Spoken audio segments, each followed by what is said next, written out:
July 2, 1994 ay pinanganak ang isang malusog, masiyahin at bibong bata sa katauhan ni Jason Patrick Nueno Infante. Lumaki si Jason na punong-puno ng pagmamahal mula sa kanyang pamilya. Masigla itong bata at masayahin, kaya naman paborito ito ng ina at mga kapatid. Maliban dito, ay aktibo din ito sa pag-aaral at sa sports. Palakaibigan din si Jason, kaya naman ang magbinata ay hinalal ito sa kanila bilang skate chairman.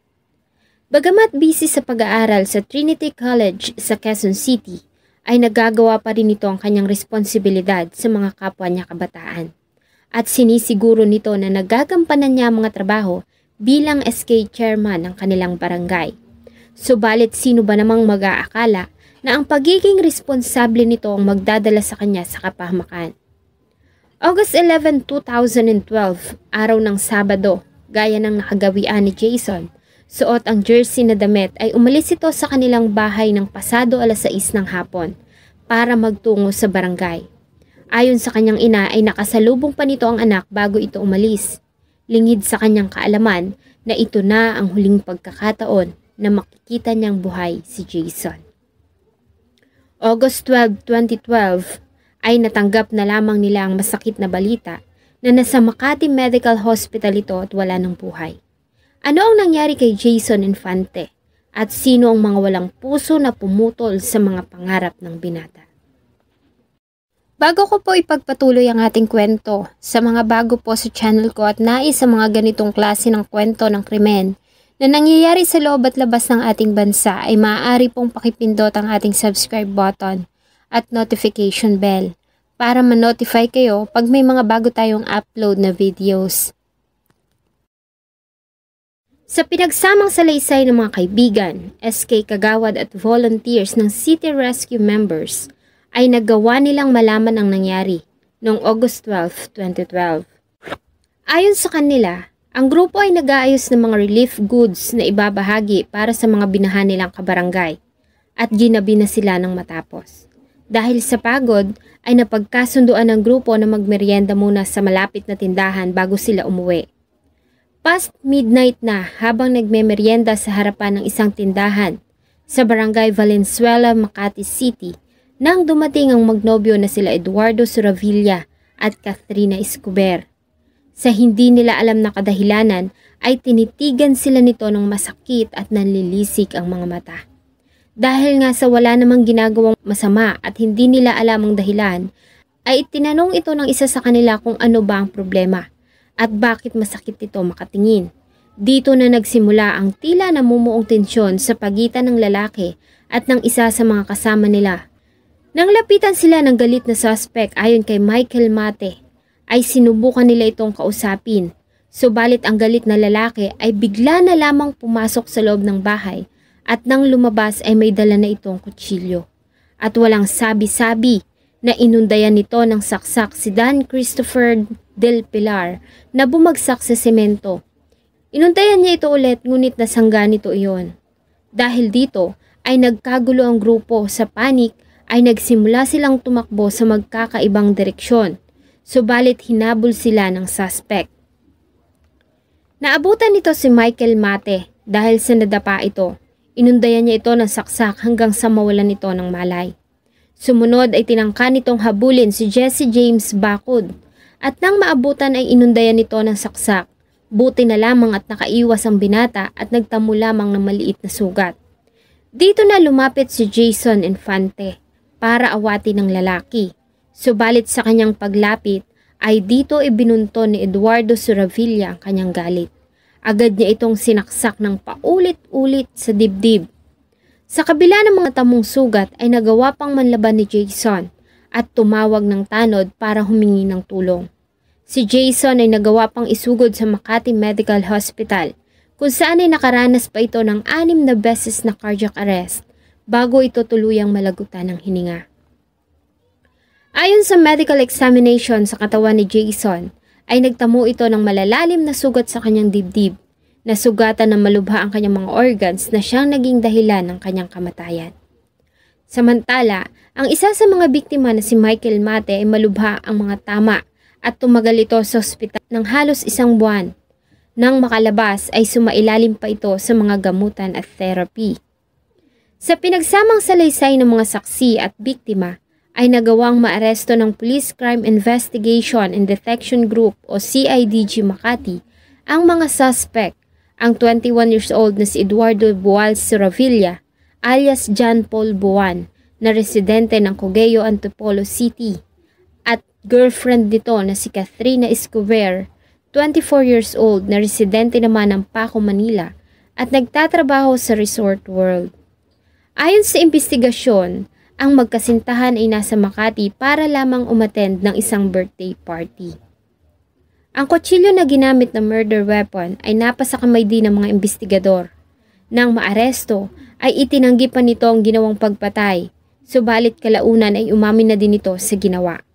Ayon sa mga pulis, ay wala silang nakitang motibo sa ginawang krimen maliban sa ang suspect ay nakainom at napagtripan lamang nito ang grupo.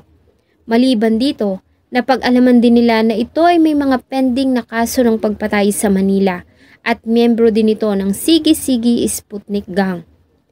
Dahil sa mga nakalap na mga ebidensya at sa mga salaysay ng mga biktima at witnesses, ang dalawa ay sinampahan ng isang bilang ng kasong murder dahil sa pagkamatay ni Jason Infante. Isang bilang na frustrated murder dahil sa pagkakasaksak nito kay Dan Christopher Del Pilar at attempted murder naman dahil sa malalalang saksak na natamo ni Michael Mate. Maliban sa masakit na naging kamatayan ni Jason Infante, ay isa pang kahindik-hindik na pangyayari ang dumagdag sa sakit na naramdaman ng mga nagmamahal sa kanya. Dahil sa ang cornea tissue ni Jason ay kinuha ng walang pahintulot ng kanyang pamilya.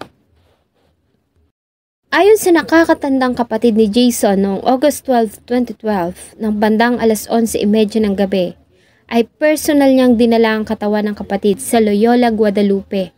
Nang buksan nila ang casket nito, ay napansin nila na tila may mali sa itsura nito. Ayon sa kanya ay sinamahan niya ang katawan ng kapatid mula sa operating room ng ospital. Nagdalhin ito sa morgue at ibiyahe papunta sa Funeraria Pilipinas. Hindi siya umalis sa tabi nito maliban ang gawin ng medico-legal na proceedings. Hindi kasi siya pinayagan na pumasok sa loob. Ito lamang ang pagkakataon niya para umuwi para makapagpahinga dahil sa wala pa siyang tulog. August 13 kinabukasan ng bandang alas 9 ng umaga, ay itinalaga siya ng pamilya para maging representative sa pagsasampa ng kaso laban sa mga suspects at natapos ang proseso ng bandang alas 12:30 na ng tanghali. Kasama ang isang kaibigan ay nagdesisyon silang silipin ang kapatid na si Jason at dito na nga niya napansin ang kakaiba sa itsura ng kanyang kapatid. Ibang-iba kasi ang mukha nito kumpara ng iwan niya ito sa Funeraria Pilipinas. Kapansin-pansin ang mga malalim at lubog nitong mga mata, gayong normal na malalaki ang mata ng kapatid. At ang kutob na iyon ng kuya ni Jason ay nakumpirma nang makausap nito ang kanyang ina. Ayon dito ay una na nilang napansin ang kakaiba sa itsura nito. Kaya naman kasama ang embalsamador ay binuksan nila ang mga mata nito sa Loyola, Guadalupe. At sa kanilang paggagulat ay nalaman nila na wala na yung mga mata, sa halip ay tanging mga plastic na artificial eyes na lamang ang laman noon. Dahil dito ay agad nilang tinawagan ang may-ari ng Funeraria Pilipinas na agad namang nagtungo sa wake ni Jason para magpaliwanag. Ayon sa kanya ay wala silang alam sa nangyari. Maging ang iBank Foundation at Scene of the Crime Operatives doctors na nagsagawa ng autopsy ay nakipag-usap sa pamilya tungkol sa issue. Ayon sa kanila, sabi sa Republic Act 7885 ay maaari nilang kunin ang mata kahit na walang consent ng pamilya, na hindi pinaniwalaan ng pamilya ni Jason, kaya naman isinangguno nila ang problema sa abogado. Ayon sa batas kasi, before sila mag-remove ng cornea, they have to see to it na walang kamag-anak, walang nagkiklaim sa body. Dapat they have to exhaust all the remedies to locate the family or any relative within the 12-hour period. We believe na ginawa nila ito without the knowledge of the family, samantalang nandoon yung family. Ayon dito ay hindi totoo ang sinabi ng Soco Doctor at iBank Foundation Dahil ayon sa batas na nakapaloob sa Republic Act 7885 ay maaari lamang kunin ng isang doktor na nakatalaga sa ginawang autopsy ang mga organs sa katawan ng biktima na maaari pang gamitin sa transplant kung magagawa nilang makausap ang pamilya sa loob ng 48 hours at kung may pahintulot din ng biktima na ilipat ang kanyang organs bago siya mamatay. Subalit ayon sa pamilya ay wala umanong iniwan kahit na anong dokumento o note si Jason para i-donate ang kanyang mga mata. Ayon sa kanila ay totoo na ninais nilang i-donate ang mga mata ni Jason noong nasa hospital pa lamang ito. Subalit binawalan sila at sinabing hindi pwede dahil wala itong pahintulot mula kay Jason. Ayon sa pahayag ng Funeraria Filipinas ay wala silang kinalaman sa nangyari dahil ang nagsagawa ng autopsy sa katawan ay ang doktor ng scene of the crime operatives.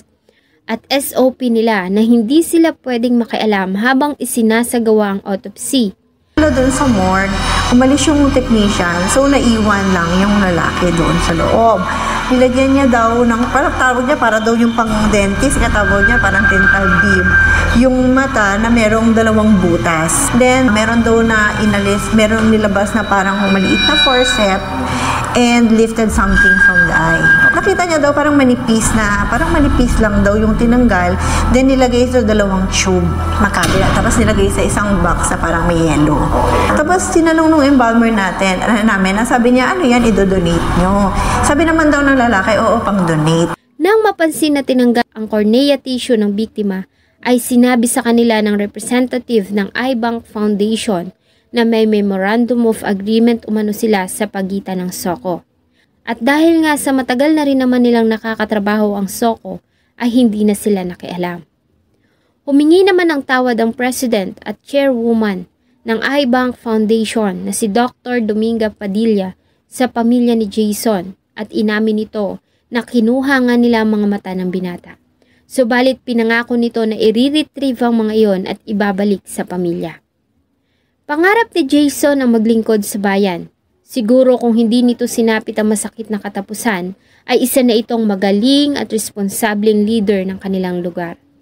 Hanggang ngayon ay bakas pa rin sa pamilya ni Jason lalo na sa kanyang ina ang pangungulila sa kanya. Patuloy pa rin kasi nitong inaalala ang anak sa mahalagang araw sa kanilang mga buhay. At ayon sa kanya sa isang post sa social media, ay hindi siya titigil sa pagluha at pangungulila dito hanggang sa araw ng muli nilang pagkikita. Infante, I'm age 16 years old. sorry. Ay, wala ako, kailangan. Sorry. I'm 16 years old. Salamat po sa inyong patuloy na pagtangkilik ng atin pong mga videos. Huwag niyo pong kalimutang mag-iwan ng saloobin at suggestion sa atin pong comment section. Sana po ay samahan niyo po akong muli sa susunod pa nating mga episodes. Thank you so much po and see you on my next video.